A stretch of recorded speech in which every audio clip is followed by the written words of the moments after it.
What does 안녕 really mean? 안녕 is a common word you'll hear from Koreans in daily conversations. We'll cover its two common uses. The first use is as a way of saying hello. It means peace or well-being. 안녕 is similar to saying hello. 안녕 is an informal term used to wish health and happiness to others. You can use it with your friends or people younger than you. What if you want to say hello to someone older than you? In that case, you'd use 안녕하세요. This is the formal version of 안녕, adding 하세요 for politeness. It's like saying, "Are you at peace?" It's a respectful greeting expressing genuine concern for well-being. The second use of 안녕 is as a way of saying goodbye.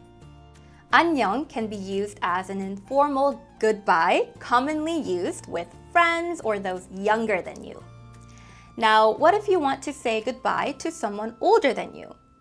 In that case, you'd want to use the more polite version of 안녕. There are two polite versions. The first is 안녕히 가세요, meaning go well. Use this when the other person is leaving. The second is 안녕히 계세요, meaning stay well. Use this when the other person is staying. To learn more about these greetings, check out our resource guides in the description below. See you next time! 안녕히 계세요!